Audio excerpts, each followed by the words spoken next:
Assalamualaikum warahmatullahi wabarakatuh. Perkenalkan, nama saya Muhammad Amrul Hamzah, nomor absen 18. Saya Putri Rusmila, nomor absen 25. Saya Citra Nurhaliza, nomor absen 6. Saya Nur Izzah Karina, nomor absen 23. Dan saya Muhammad Irwansyah, nomor absen 17. Kami dari kelompok 11 MIPA 1. Di sini kami akan menjelaskan materi tentang kerjasama ekonomi internasional. Seperti apa videonya? Ikuti sampai selesai. Selamat menonton! Oke, yang pertama, saya akan membahas tentang pengertian kerjasama ekonomi internasional. Dalam rangka memenuhi semua kebutuhannya, baik untuk kehidupan rakyatnya maupun kegiatan industri, suatu negara perlu bekerja sama dengan negara lain atau perlu kerjasama ekonomi internasional. Suatu negara di dunia, walaupun sudah modern, wilayahnya luas, dan sumber daya alamnya yang melimpah, tidak akan pernah mampu hidup mandiri tanpa berhubungan dengan negara lain. Lalu, apakah kerjasama ekonomi internasional itu? Kerjasama ekonomi internasional adalah suatu kerjasama dalam bidang ekonomi yang dilakukan oleh suatu negara dengan negara lain. Kerjasama tersebut dapat terjadi hanya melibatkan dua negara atau lebih. Di era globalisasi, memang ditandai dengan adanya keterbukaan dan saling kerjasama antara negara-negara di dunia. Antara bangsa yang satu membutuhkan bangsa yang lain. Itulah kodrat manusia sebagai makhluk sosial yang membutuhkan orang lain. Yang kedua, manfaat kerjasama ekonomi internasional. Kerjasama ekonomi internasional dapat berjalan dengan harmonis apabila negara-negara yang terlibat dapat menikmati keuntungannya. Selain itu, kerjasama tersebut juga harus didasari rasa ingin membantu negara lain.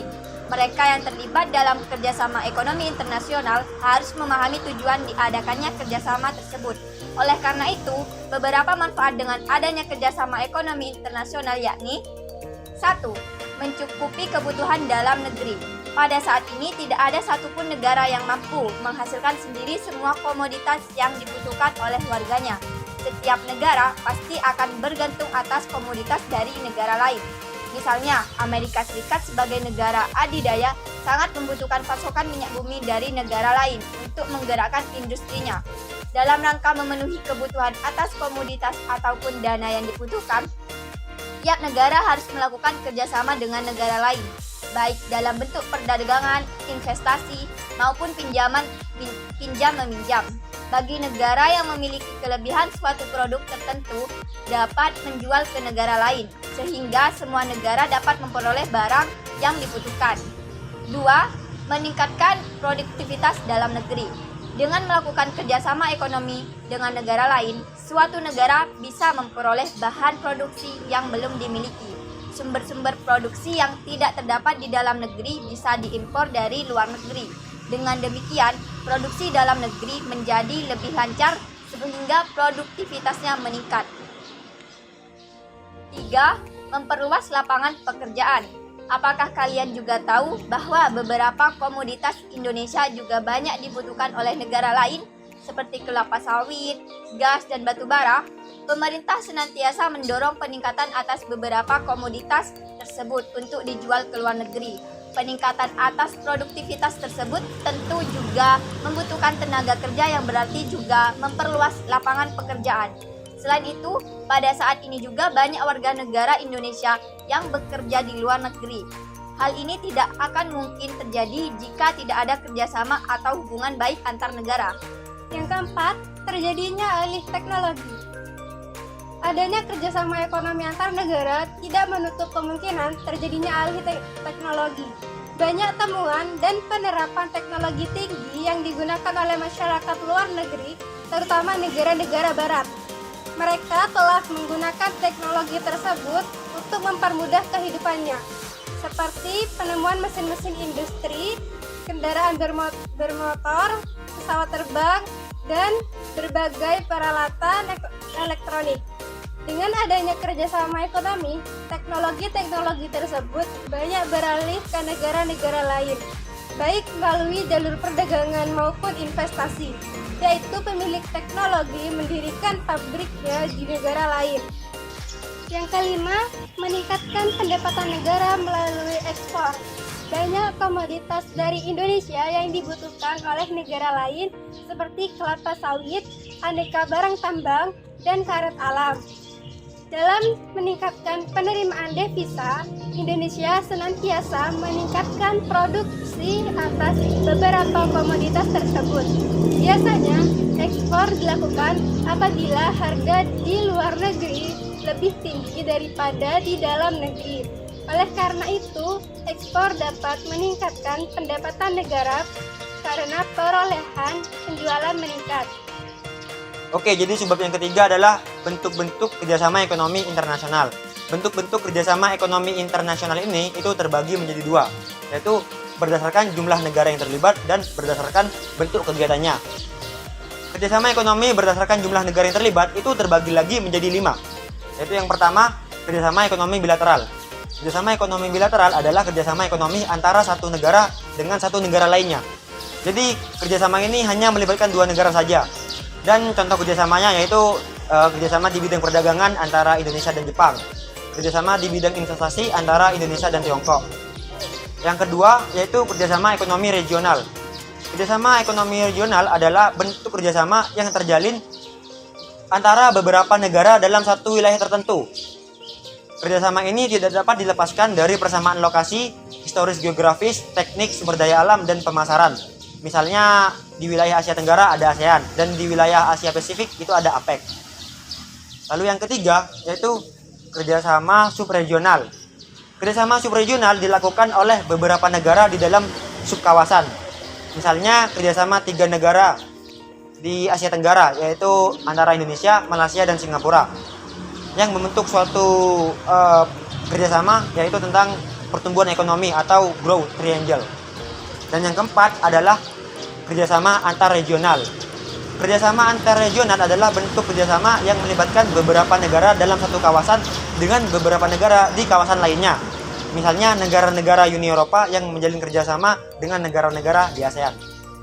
Yang kelima yaitu kerjasama multilateral.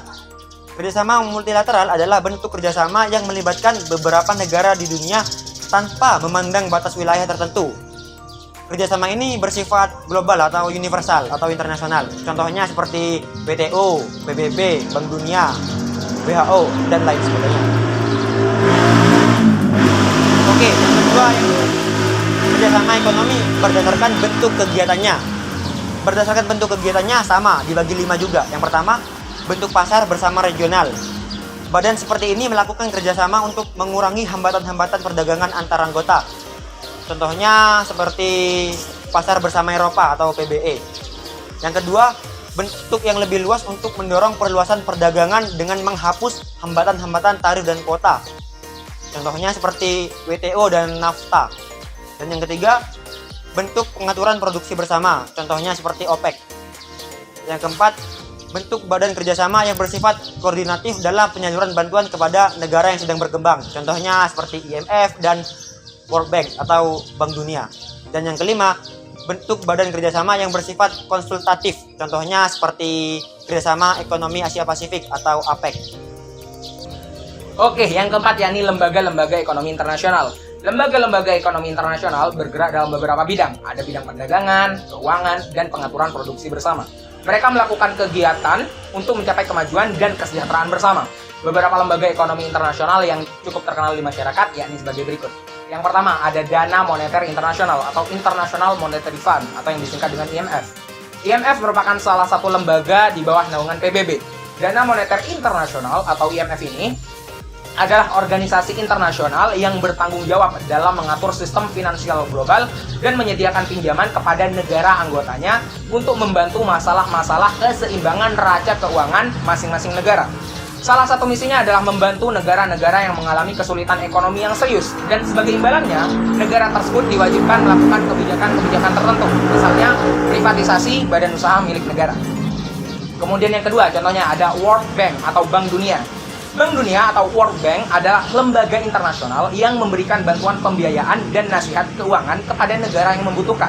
Tujuan Bank Dunia adalah untuk membantu negara-negara berkembang menyusun rencana untuk membangun infrastruktur dan ekonomi sebagai cara mengurangi kemiskinan dan meningkatkan taraf hidup warganya. Lembaga ini juga membantu memfasilitasi investasi internasional agar berjalan lebih lancar dan terkoordinasi. Kemudian contoh yang ketiga, ada APEC atau Asia Pacific Economic Cooperation. APEC adalah singkatan dari Asia Pacific Economic Cooperation atau Kerjasama Ekonomi Asia Pasifik.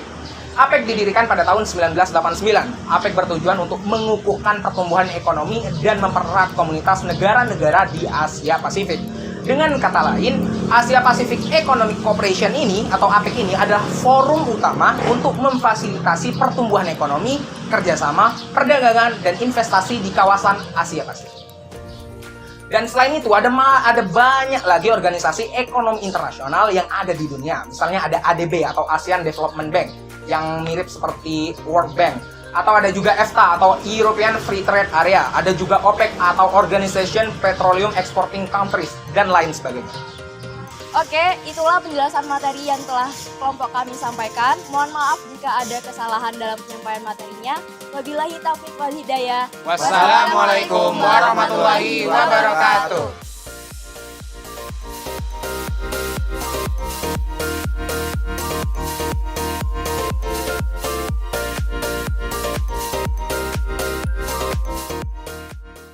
Saya Citra.